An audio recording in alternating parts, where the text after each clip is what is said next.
Здравейте! Днес сме решили да ви запознаем с един интересен казус при автомобили BMW с двигател B57. В случая нашата кола е G11 след 2015 година и ще споделим един от най-често срещаните проблеми за него.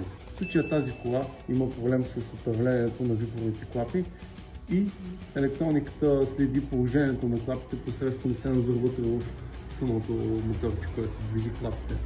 Самия мотор се продава отделно от колектора, но в много чести случаи, сваляйки колектора, се установява, че има износване вътре на самите опорни точки на вала, който се върти.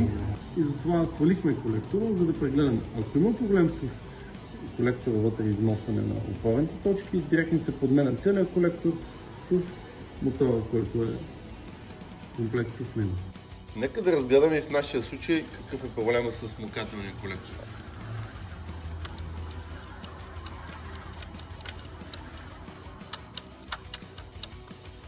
Както се вижда, износен е самият колектор точно на място, на което комплектува с оста за въртене на клапите.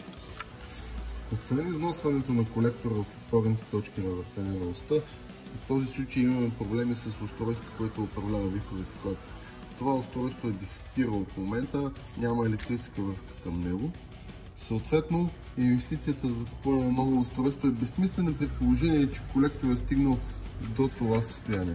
В случая по-адекватното решение би било да се купи просто един нов колектор, който си идва с новото управление. Ето го и новия колектор. Нека да видим там как е положението с износването. Как се забелязва, абсолютно никакви износвания.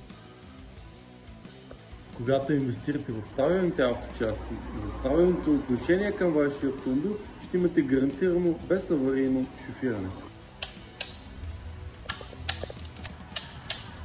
Ето как изглежда всичко сглобено. Единствено остава да сложи кората. Нека да обобщим. Инвестицията от нов смукателен колектор гарантира безпроблемната работа на целия двигател и всичките екосистеми по него. В коментарите ще оставям и линк към кратко описание как работят и функционират самите вихрови клапи.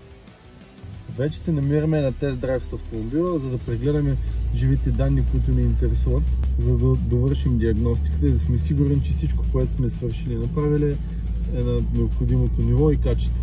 Ето и положението на вихоровите клапи е на идеалната позиция, която изисква електрониката.